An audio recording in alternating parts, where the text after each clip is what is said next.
Okay, so the first objection we're going to go over is relevance.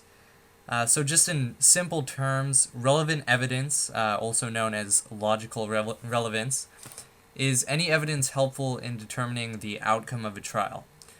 So, relevant evidence essentially makes something more or less probable. And this is very important in your understanding of relevance as an objection. So, for example, the fact that I was in the same town where the victim was murdered makes it more likely that I had the opportunity to commit the murder. So, if you accept the hurdles analogy, logical relevance is by far the lowest hurdle. Almost anything can be considered relevant. So, evidence that is irrelevant is inadmissible. And be aware that relevance objections rarely succeed. This does not mean that we should not be ready for them, but if another team makes a foolish relevance objection, it gives an opportunity to give what's called sort of a mini closing. And that's because a lot of things that are going to be asked in trial will be relevant, and it gives you the chance to sort of explain your case, to tell the judge or the jury why that piece of evidence should be admitted. So here's sort of three things and three tips in dealing with relevance objections. Number one, every question should be relevant. If your question cannot survive a relevance objection, do not ask the question. You just have to remember that in every question you're creating in a direct or cross-examination, it has to be relevant to the case at hand and to the charges on the defendant. Next, relevance objections should typically be dealt with in a few words.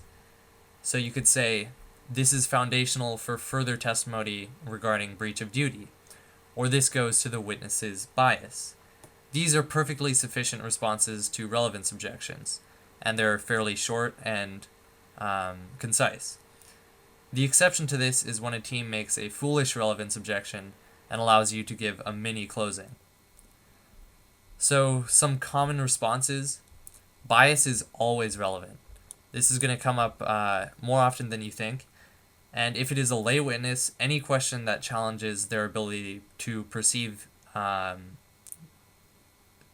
what's around them is relevant. So, alcohol consumption, poor eyesight, trees in the way, etc. If it is an expert witness, any question that goes to the insufficiency of their qualifications or the insufficiency of their investigation or analysis will be relevant because you are undermining the quality of their work. Next, foundational questions may require what's known as an offer of proof. So if the opposing attorney objects to one of your foundational questions, you may need to provide an offer of proof as to why this testimony is relevant. And that's essentially going to tell the judge why your testimony should be allowed in trial. Next, this one is also very important: weight, not admissibility. Now, this is sort of hard to understand at first, but once you get a basic understanding of it, it can come in handy quite often. So, sometimes an attorney will object to relevance, claiming that the nature of this testimony should be excluded because it is irrelevant. However, in many cases, they are actually arguing that it is the nature of surrounding circumstances that make the testimony irrelevant, rather than the nature of the testimony itself. So if this is the case, the evidence is admissible. This is because the attorney's objection goes to the weight rather than the admissibility. Next, I want to go over something called conditional relevancy. So, sometimes the relevance of evidence depends on future testimony, because the future testimony puts the evidence you are currently trying to admit into a specific context.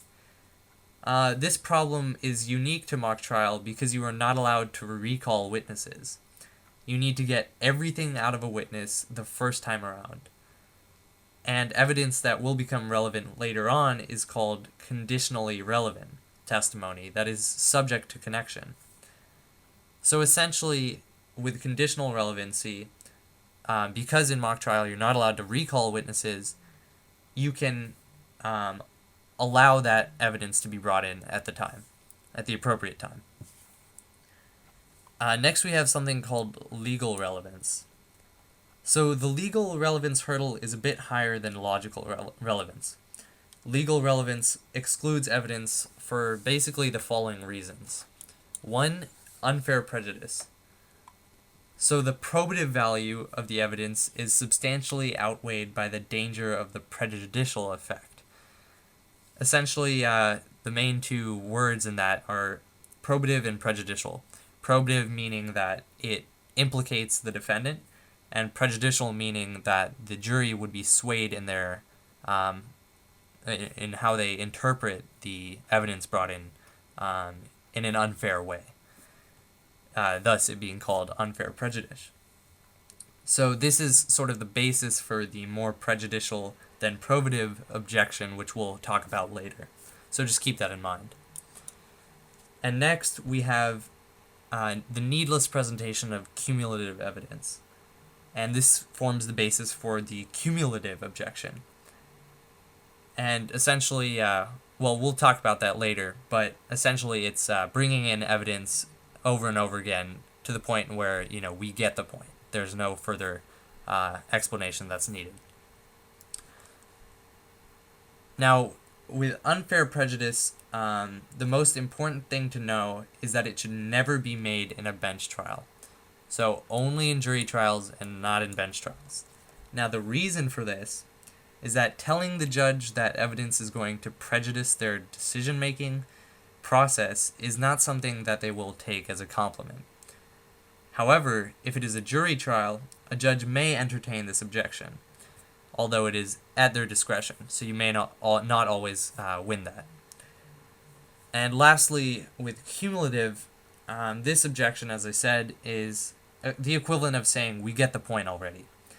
If a team is belaboring a point by asking a long litany of questions regarding the same topic, you may want to make this objection.